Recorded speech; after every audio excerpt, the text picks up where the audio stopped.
Hello, welcome back. My name is Dr. Christopher Gennari, and this is Great Big History Project, and this is the end of the Greeks. Woo! You finally got there. Alexander the Great. Alexander conquers the world. That's why he's the great. He did something that was insane at the time. He didn't do something by himself. He did something with lots of other people, but he was a leader of it, so that tells you how we feel about people versus leaders. It also tells you everything you need to know about military history as opposed to, say, cultural history, in that he's the great and comedic poets aren't. So, but his influence is huge, and so we have to talk about it. Alexander and a concept called Hellenism. Now remember, the Greeks didn't call themselves Greeks. They called themselves Hellenes. So Hellenism is Greek. It's Greek culture. So we talked briefly about this. Philip II builds a new army while Athens is weak. Thebes is destroying Sparta. And so he builds this new army. And what it is a Greek phalanx plus a Macedonian cavalry. See, they're on the other side of the mountains, so Macedon is much flatter, so it's good horse country. But it doesn't have a good Greek phalanx, so it's hard to fight the Greek. The horses are not going to run into spears. And so what he has to do is completely transform his society in order to create phalanx troops. And one thing he also does is conquer Greek cities who already have phalanx troops. While everyone's distracted, he goes and he conquers a bunch of Greek cities near him and basically says, hey, we could kill you or I could pay you and you could be my new army. And they go, great. And that phalanx will change. Like, it will go from a 10-foot spear to a 22-foot spear. They'll get rid of their shield. And the idea is it's an army for the offense. What Philip does and Alexander perfects is the idea that the phalanx, which is usually a defensive thing, think the Battle of Thermopylae. You find two mountains, you squat in it, and you go, come at me, bro. Well, now it's, hey, if I got horses on one side and horses on the other, and I got a big long spear, I got a 20-foot spear, I can charge at people. And so it's an army on the offense. It's the army on the move. First, it defeats the barbarians of Thrace, who fight with their giant axes and the such. And the Thracians, he hires the Thracians. He's like, hey, look, I can kill you all, or you could come work for me, and we could beat up the Greeks. And the Thracians are like, oh, beat up the Greeks? But you have Greeks. He's like, no. Some of these guys are Macedonian. Some of them are northern Greeks, but they're central and southern Greeks. And the Thracians are like, dude, it's way too much map for us. And Philip is like, don't worry about it. Beat up Greeks. He's like, okay, we like to beat up Greeks. And so he defeats the Thracians, he defeats barbarians, and then defeats the Greeks. And then he is murdered at his daughter's wedding by an ex-boy toy lover. Okay, this is complicated, but it's a story and a half. You have to understand something about Philip II. Philip II was the manliest man in the world. He is also probably the most interesting man of his time. And that is important to understand. You have to always, no matter what your prejudices are about sexuality, understand that when people looked at Philip, they saw the manliest man in the world. He fought, he drank, he had sex with women, he had sex with men, well, with boys. He did it all. He did everything. He married a girl, Olympia, who will be Alexander's mother, who brought like snakes and daggers and swords to bed. Like crazy stuff. And he's the manliest man in Greece. He's the most, you can make advertisements of him being the most interesting man in the world.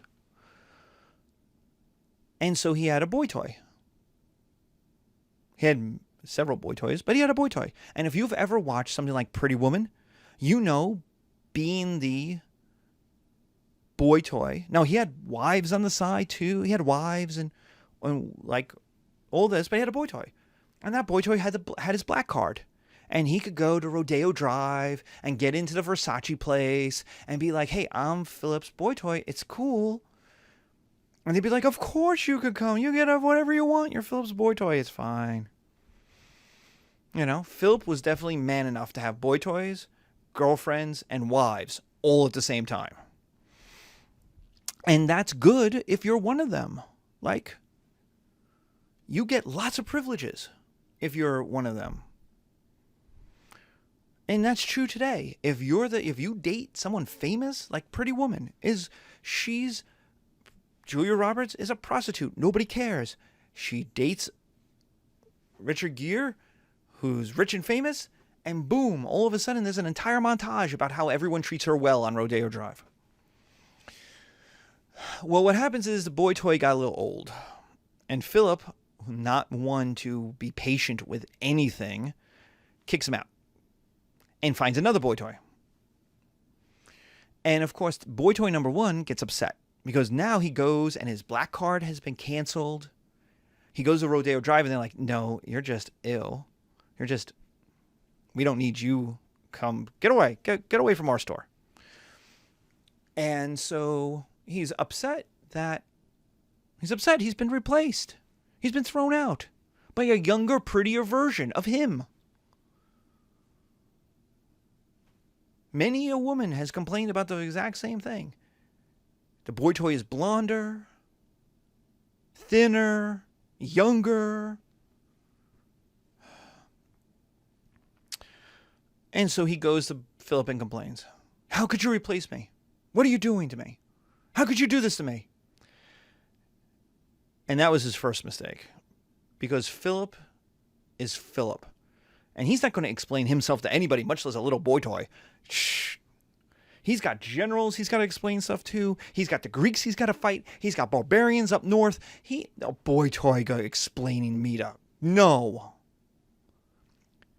So he says, look, boy toy. I don't remember what the boy toy's name is. Boy toy. Have a drink. Have another drink. Have a third drink. He gets the boy drunk. Then he takes him out to the back, to the stables, throws him into the stables where the teamsters are, who are all preparing the horses, the war horses, and they're all preparing the horses. And he says, hey, do what you want with this boy. And he walks back in. And that boy is then, as we can assume, gang raped. Philip goes on with his life. Philip is happy. Philip is great. He's conquering things. He's marching down to Greece. He's going to Thebes and going, you're going to, look, we could have a battle or you could lose. You're going to lose. And the Thebes are like, we have to fight. And he wins. But he doesn't destroy Thebes. He's like, look, we understand. I understand you had to fight. I beat you. I won. And Thebes are like, yeah, you won. That's cool. Philip, you're the manliest man in the world. And he's got a daughter. And he wants to marry off his daughter to make an alliance because now he's starting to think about invading Persia. He's starting to think, well, I've gotten all this stuff. What about Ionia? What about Lydia? What about those pieces of the Persian Empire? That, I wouldn't go to Persia, but maybe the Halys River, which divides Asia Minor in two.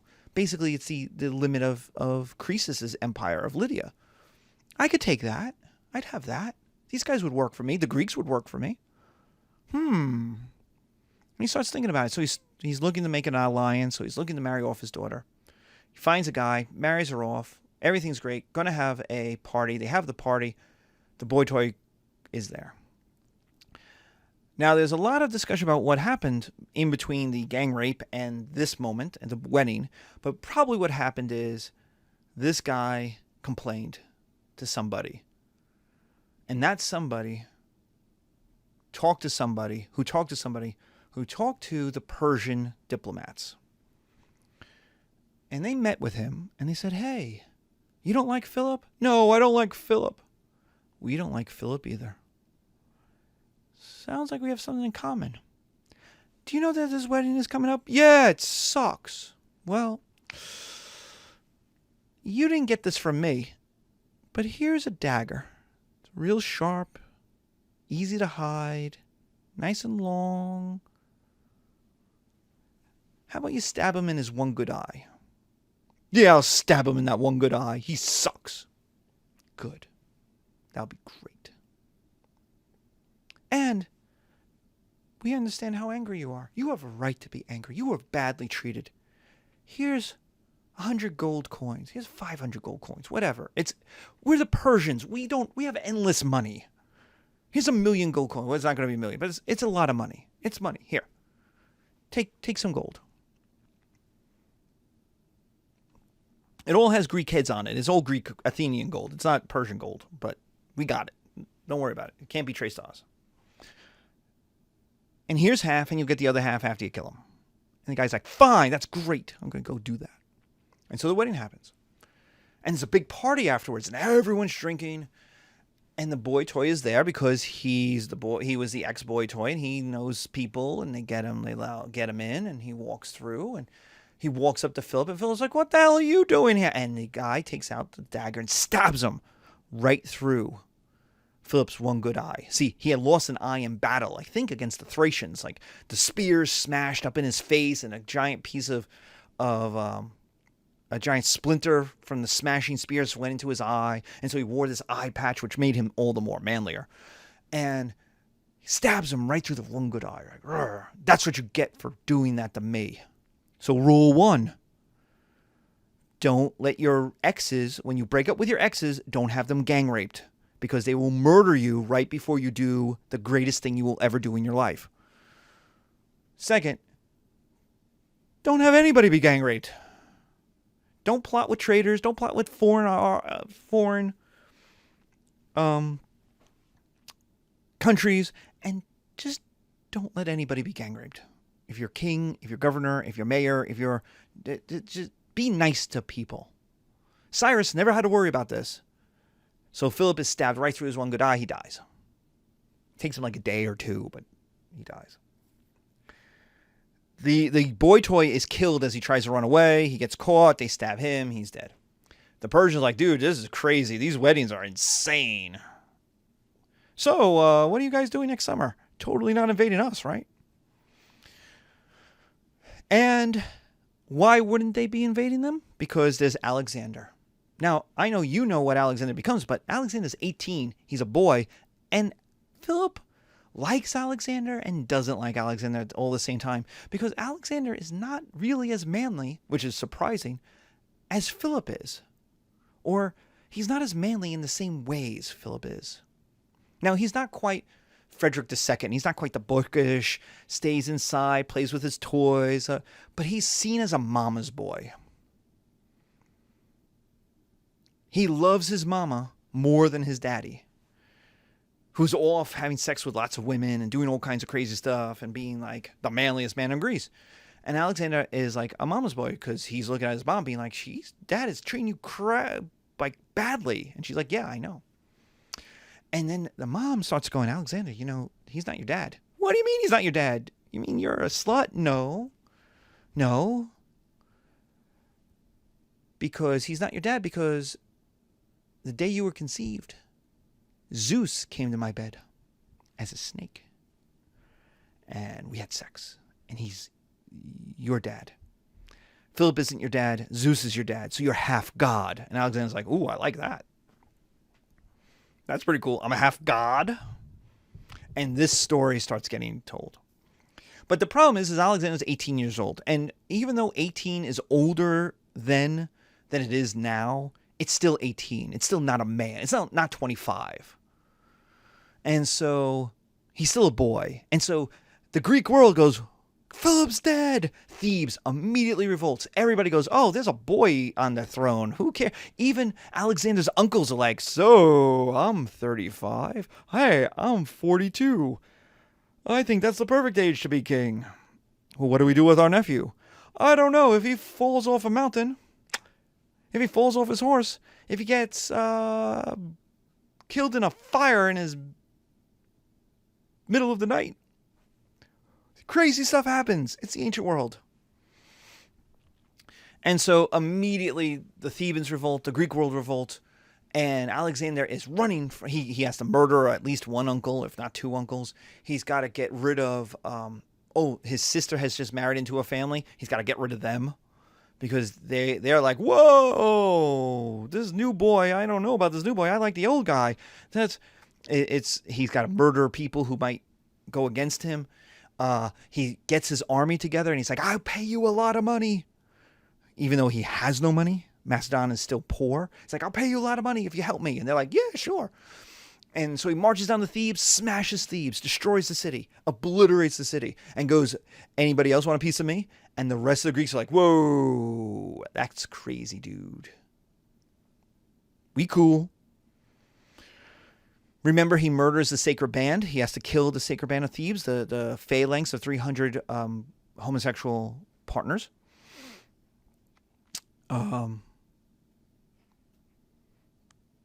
But the idea is the Greeks won't revolt. If you revolt, something bad is going to happen to you under Alexander. Alexander ain't kidding. He's 18, but he ain't kidding. And his army is awesome. Philip created an army that was awesome. And Alexander understands how to use it. And then what does he do? He invades Persia. He's got no money. He needs money. And he's like, Persians have plenty of money. And he could go to the Greeks and go, do you hate the Persians? And like, yeah, we hate the Persians. Like, do you hate the Persians more than you hate us? And they're like, yeah, because Philip was kind of good to us. He marched down. He said, I'm in charge. Pay me taxes. And we said, okay. Like, fine. You're the crazy guy blowing up Thebes. He's like, oh, I'm sorry about that. And Alexander actually apologized about destroying Thebes. He felt bad about it later. But the idea is he invades Persia with 50,000 troops, phalanx men, and 5,000 cavalry. And they're made up of Macedonians who are not Greek. They don't speak Greek. They're cousins maybe, but they're not. The Greeks always think of them as barbarians.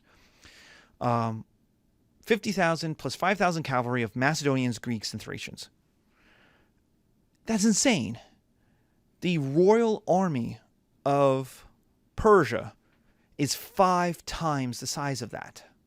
And yet Alexander wins. He wins at the Granicus in Asia Minor. He wins at Issus on the Euphrates. And then he wins his biggest battle outside of Babylon at Gaugamela, smashing in the last 2 battles the royal army with the king at the head. He invades Persia, burns down Persepolis, then goes to Central Asia, goes to Afghanistan and Pakistan in Bactria, and then invades the Indus River Valley. Invades India. It's 12,000 miles and 10 years of marching. What does this accomplish? The first is it links India to Europe. For the first time, by one country, one empire, all of the major civilizations on Earth are linked except for China. China is the one that's so far to the east, people at this point don't even know it exists. But the other major civilizations, Greece, Egypt, Mesopotamia, and India, are all linked together. And Alexander did that, which means people, ideas, money, goods can all move. What you got was a massive looting of Asiatic wealth. The Greeks stole so much money, they don't run out of it for 400 years. They finance trade, they finance war, they finance education, they finance culture. For 200 years. I always get that confused because when the Romans finally, it's the whole thing. Don't worry. For 200 years. But imagine having enough money that you could spend it on whatever you want, everything you want, and you wouldn't run out of it for 200 years. That's what the Greeks did. That's how much looting they did to the Asiatic world. Greece got rich. Europe got rich on looting Asiatic wealth. Egyptian, Mesopotamian, Indian. Well, India, they don't control India for that long. But Asia, Syria, Phoenicia, Judea, Mesopotamia, Persia. The Greeks run the world. Greek culture runs the world. You want to be anybody, you're going to have to speak Greek. You want to make it in the world, you got to go to Greece or one of the Greek capitals in Egypt or in Syria. And that's Hellenism. Greek culture spreads and replaces Mesopotamian culture. Mesopotamian culture, which we've talked about from as far back as day 2, when we talk about settled people, Greek culture replaces that culture. So the phalanx becomes the best unit of war in the world. Clothes becomes I put yoga. It's the toga. That's funny. It's the toga, the dress of elite men. Theater becomes drama. It replaces Egyptian theater. It replaces Babylonian theater, Greek plays, Greek themes. The individual in the chorus replaces everyone else's theater. Language, Greek becomes, if you couldn't speak Greek, you were not going to get the best jobs. You were not going to make the most money. You were not going to have, you couldn't get in government. You couldn't get into the army. And then education, which is basically Athenian philosophy. Athenian philosophy through Aristotle to Alexander will become the standard, so that when the Romans show up and they're like, you guys are all smarter than us, where'd you learn all this stuff? They go, Athens. And the Romans go, well, we'll just conquer that and take all their teachers. And the Athenians are like, you could just do what other people do and send your students here. We got dorms. It's cool. And the Romans are like, no, that's silly. And they march into Athens, conquer Athens, pick up all the teachers and send them back to Rome. And so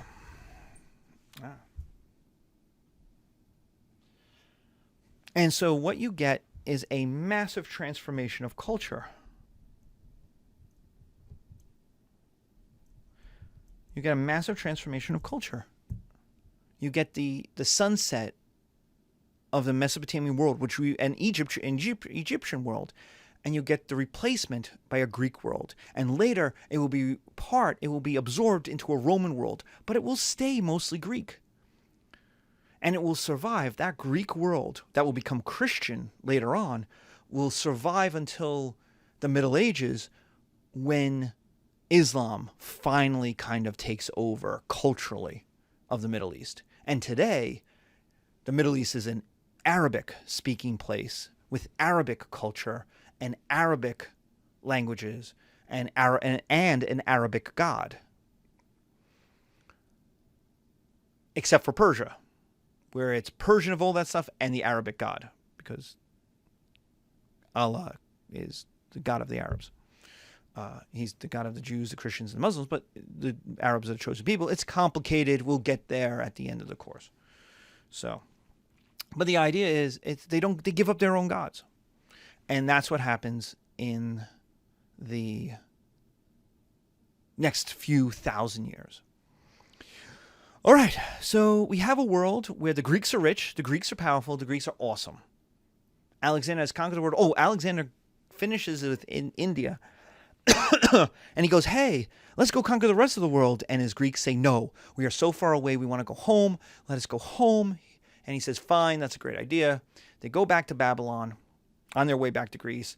He gets sick, probably from malaria. No one really knows, but it's the swamps of Mesopotamia. It's probably malaria. But he had done so much drinking, so much fighting, so much sex, so much of everything. Alexander lived a life of like 10 people. He did so much, kind of like trying to prove his dad, he was more manly than his dad. Alexander definitely ranks up there. He abused his body to such an extent that at the age of whatever it is, 32, he got malaria and died, just basically from exhaustion. His body just gave out on him. And what happened is his empire will crack into 3 parts. His generals, he didn't have a child. He had a pregnant wife who no one was going to listen to. He also had generals who thought of themselves as the heirs to Alexander. Everyone's going to want to be the next Alexander for the next couple hundred years. In fact, the Romans will try to be the next Alexander. Roman generals will come along and be like, I'm the next Alexander. And then that's when you murder them. because Rome is not about individualism. Rome is about everyone sacrificing for the state. So the moment you say, I'm going to be the next Alexander, like it's like, oh, the war is on. We're going to get rid of you. But everybody wants to be the next Alexander. And he has a couple of generals who fight among themselves, and they crack the empire. There was a brief moment for a little while where the empire could have held together as one gigantic India to Greece empire. And there's a series of battles, and it's actually Ptolemy, Ptolemy or Emy, in Egypt, who finances. He's not a great general, but Ptolemy knew Alexander from boyhood. They went to class with Aristotle together, and he took over Egypt. He's like, I'm just gonna head out. Alexander's dead. That sucks. Hey, army dudes, want to go with me? We're gonna go Egypt. And they're like, Egypt is the greatest place on earth. That's where there's lots of wine, there's lots of women, there's lots of song, and there's plenty of money. It's like, yep. And so they go to Egypt, and then he's like, hey, you know what we're going to do? We're going to not listen to anybody here. We're in the desert. We got the Nile. We're the richest part of the empire, and I can hire mercenaries, and you can try to fight me. And so in one of the attempted invasions to get rid of Ptolemy, an army from Macedonia is defeated, and basically what it does is crack into three parts Alexander's empire. And then those three parts begin to crack themselves into lots of little parts. So that by the time the Romans show up, there's really only Ptolemy and Egypt left. But even the Ptolemaic Empire is kind of withered away to just being Egypt by the time the Romans get through with it. And so that's the end. That's the end. Next, that's the end of the Greeks. That's the end of Alexander. And what we have next is the Romans, who are going to conquer the world and then remake it in their image. There's kind of never been, like, Rome becomes Rome. There is only one Rome. Its length of time, its influence, its effects on language, on culture, on infrastructure, on roads, on economics, on religion, with the eventual creation of Christianity, which is a Roman, if not Italian, it's a Roman religion. And